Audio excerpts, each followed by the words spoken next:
Boa noite a todos. O tema do nosso trabalho é História do Direito no Brasil Colônia. E o nosso grupo é composto por mim, Jéssica Vilas Boas, o Enia, Sérgio, Barcos e Thalita. Entre 1500 e 1502 foi que surgiu o direito aqui no Brasil. Isso antes de ser colonizado e de ser explorado por Portugal. Esse período é chamado de pré-colonial. E as principais características, né, do direito colonial foram os forais e as leis de caráter geral. O período colonial brasileiro durou de 1500 a 1822. E no decorrer desse tempo, o Brasil era dominado por Portugal e sendo marcado pela exploração dos nossos recursos naturais e também humanos para benefício dos lusitanos. E o direito aqui no Brasil e também a cultura não foi uma evolução de forma gradual e linear, através de uma evolução histórica como nos povos mais antigos. E essa colonização foi uma ocupação e imposição no local que já era habitado pelos índios, em que foi imposto a eles, pelos portugueses, um sistema de legalidade e uma cultura que era considerada pelos portugueses, né, mais evoluída. Algumas características culturais e sociais que Portugal implementou aqui no Brasil foi o modo de produção, que era semi-feudal, concentrado em grandes propriedades e também exploratório, a formação social, que era de forma estamental e também hierarquizada, e a estrutura política, que era burocrática, patrimonialista e sem uma identidade nacional. Então, não houve uma construção de concepção tipo de um novo país, mas só de exploração, desvinculada assim dos anseios da população de origem, que era os indígenas, e legitimado pelos donatários, senhores de escravos e também os proprietários de terras, que eram aqueles que eram considerados os homens bons. Início da Justiça no Brasil Colônia. A primeira expedição colonizadora, chefiada por Martim Afonso de Souza, chegou no Brasil em 1530, onde foi concedida plenos poderes, tanto judiciais quanto policiais, assim como aos donatórios das capitanias hereditárias, que também possuíam dos mesmos poderes. Por causa de grandes abusos ocorridos nas funções judiciais, houve uma estruturação no meio jurídico, que se iniciou em 1549 com a instalação do governo geral por Tomé de Souza. Tomé de Souza, ele ocupou esse posto de governador-geral junto com uma tropa que era composta por 1.000 homens. Fixando-se na Baía de Todos os Santos, ele realizou a fundação da cidade de Salvador, que foi considerada a primeira capital do Brasil. Nesse mesmo tempo, criou os cargos de capitão-mor, ouvidor-mor e provedor-mor, todos estes incumbidos de auxiliar nas ações administrativas, militares e judiciais da colônia. Junto com esse governo geral, veio o desembargador Pero Borges, que desempenhou a função de administrador da justiça, no cargo de ouvidor geral. Cada capitania possuía um ouvidor da comarca, que foi um cargo criado no início do processo de colonização portuguesa na América, em 10 de março de 1534, com a finalidade de administrar a justiça em conjunto com o capitão e o governador. Por isso, todas as pendências jurídicas que ocorriam na vila eram direcionadas direto para o ouvidor da comarca, que tinha como objetivo solucioná-las. Mesmo essas decisões sendo levadas ao ouvidor da comarca para ele solucionar, quando ele solucionasse, caso alguém se sentisse prejudicado por essas decisões, poderia recorrer sim, mas recorreria a um cargo maior, que era o considerado o ouvidor geral. Devido à complexidade das funções judiciais da época, as funções judiciais confundiam-se muito com as funções administrativas e funções dos policiais, que haviam outros responsáveis pela efetivação das atividades jurisdicionais nas comarcas, que eram os chanceleres, contadores e vereadores, no qual formavam o conselho ou câmaras municipais. Tivemos também outras atividades que surgiram. Na Bahia, surgiu o considerado juiz do povo, eleito pelo povo e que permaneceu entre os anos de 1644 até 1713.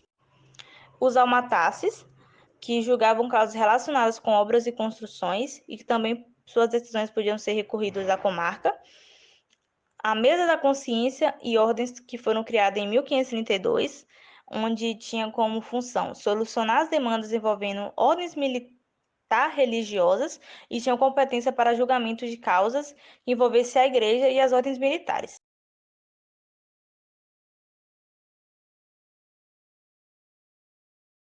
Dando sequência, para entender a estrutura do Poder Judiciário no Brasil colônia, é necessário fazer uma breve busca histórica, dado que do ano de 1500 a aproximadamente 1530, o que existia no Brasil era uma fase de pré-colonização, em que o Brasil não tinha uma colonização definitiva e contundente, como visto em outros territórios do mesmo período histórico.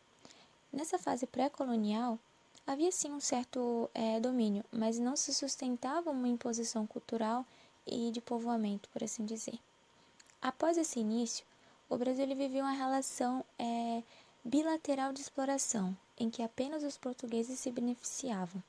A coroa portuguesa, de início, não queria fazer grandes investimentos, e isso fragilizava a condição de colônia, sobretudo as questões referentes à administração, que só posteriores a 1530 compreende-se uma colonização de fato, com uma implementação de ordem política a fim de estabelecer o asseguramento das terras brasileiras e a instauração do que chamamos de capitanias hereditárias, na qual era cedido para alguns particulares um então documento que lhes dava o direito de explorar o pau-brasil, contando que repassassem um determinado valor à coroa, visto que eles poderiam fazer um usufruto da terra em uma relação de posse, mas não de propriedade.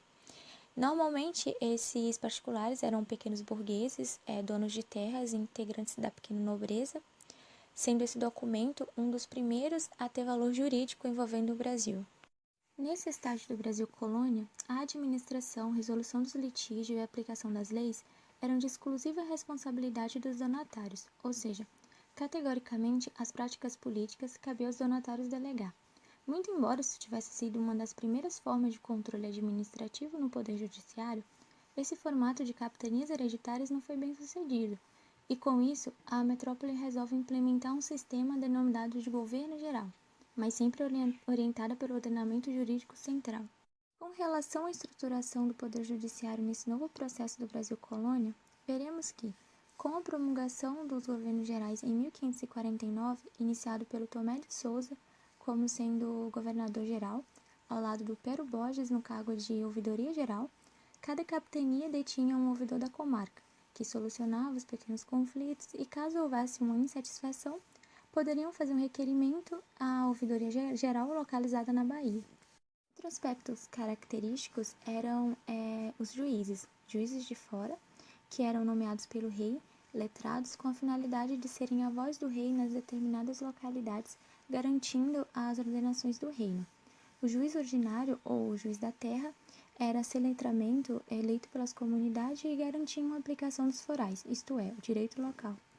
Os corregedores, também sendo nomeados pelo rei, cabia a função de investigação e recurso, fazendo visita às vilas da comarca e geralmente julgando os casos na qual os juízes estivessem com uma dificuldade, além de exercer um intenso poder administrativo dentro da estrutura do judiciário.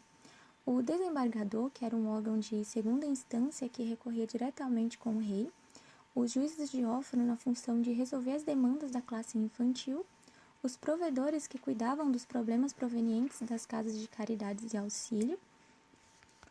E nesse novo funcionamento, além das ordenações jurídicas, haviam também as fontes normativas da época, que eram as compilações das leis romanas, o direito comum dos povos germânicos, os privilégios, que eram direitos assegurados aos nobres pelos reis, os forais, que eram os direitos locais e particulares também assegurados pelos reis, e a Casa da Justiça da Corte, que passou a se chamar a Casa da Suplicação, que dentro tinha a parte criminal, formalmente chamada de Desembargo do Paço, e a parte civil.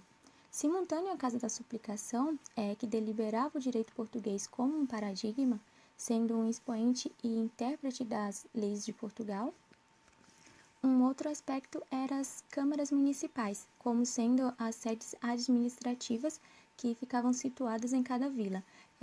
coordenando as atividades que aconteciam dentro da comunidade, sendo compostas basicamente por juízes ordinários e alguns vereadores que se chamavam de homens bons.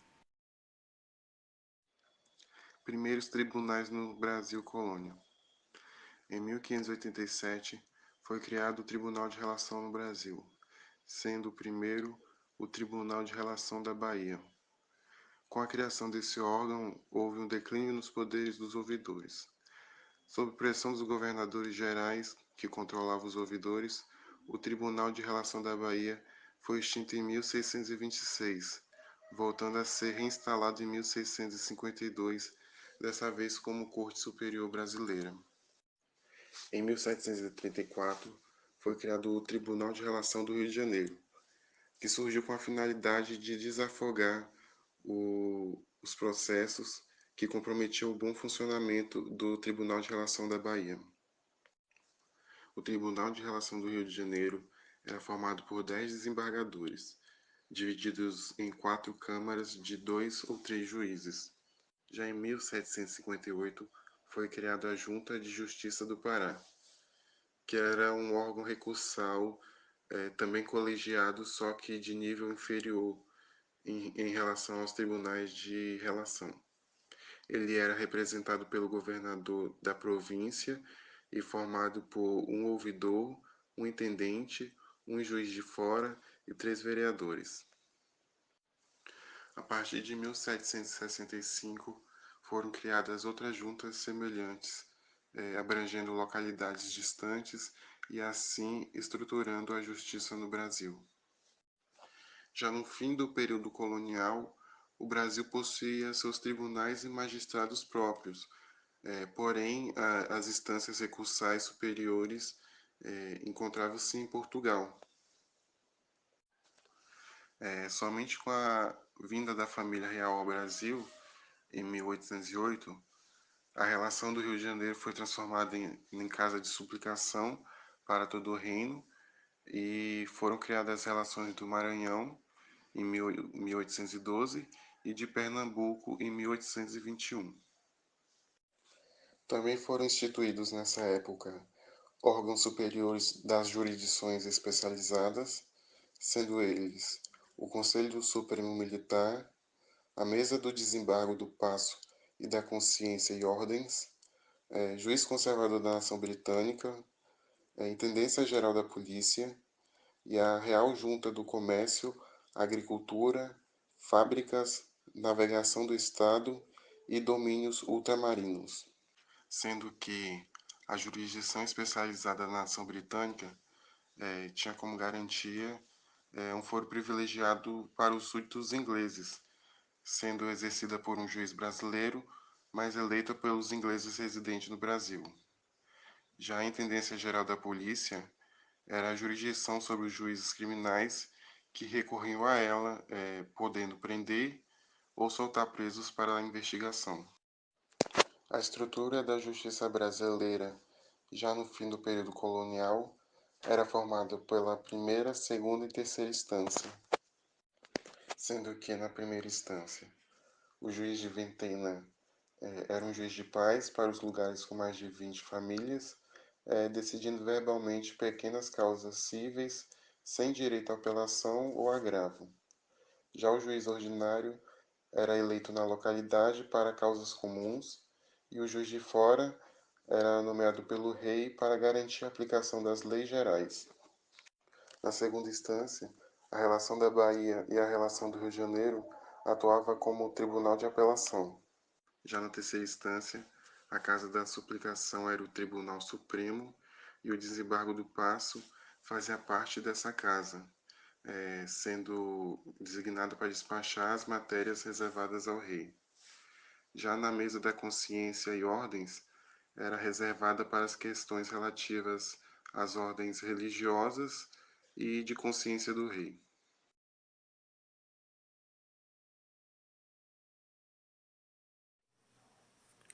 Portanto, o surgimento dos cursos de direito no Brasil somente aconteceu com a chegada da família real portuguesa no ano de 1808.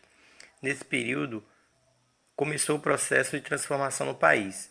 Criou-se as primeiras universidades, as primeiras instituições financeiras, inclusive com relação à questão do sistema oficial de publicação de normas. Sob o aspecto jurídico, um marco importante foi a Constituição de 1824 e o início das codificações no Brasil. Outro aspecto importante para a história do direito no Brasil foi a criação dos cursos jurídicos, com a promulgação da Lei de 11 de agosto de 1827, tendo sido criadas duas academias de direito, uma em Olinda, que deu origem à Faculdade de Direito da Universidade Federal de Pernambuco, e outra academia foi a de São Paulo, que deu origem à Faculdade de Direito da Universidade de São Paulo. A primeira turma de bacharéis em Ciências Jurídicas formou-se em 1832. Os ideais revolucionários dos acadêmicos eram implantar as modernas ideologias europeias, provocadas pela Revolução Francesa e expressas na Declaração dos Direitos do Homem e do Cidadão. Esses estudantes acreditavam naqueles ideais e ainda que deveriam lutar pela população brasileira. A Constituição de 1824 trazia um capítulo sobre os direitos fundamentais, mas não eram praticados. Segundo Walkman, durante o período colonial, os bacharéis brasileiros eram preparados e treinados para servir aos interesses da administração colonial. A arrogância profissional, o isolamento elitista e a própria acumulação do trabalho desses magistrados motivaram as forças liberais para desencadear a luta por reformas institucionais, sobretudo para alguns, no âmbito do sistema de justiça. No Brasil colônia, o direito esteve a serviço do empreendimento capitalista da metrópole. Na esfera pública, seja na regulamentação da distribuição das terras e da legitimação da escravidão, seja na organização administrativa do serviço público, concentrando todo o poder nas mãos do rei e de seus delegados. E na esfera particular, manteve a estrutura hierarquizada da família e das relações pessoais portuguesas que estavam lastreadas no direito romano ou no direito canônico. Não atentemos somente às críticas negativas, pois também é louvável a evolução que o sistema jurídico brasileiro experimentou neste período. Com uma estrutura complexa, pois é na complexidade que as várias formas de pensar se encontram e interagem, formando, ou ao menos tentando formar, experimentando um direito moderno e evolutivo por natureza.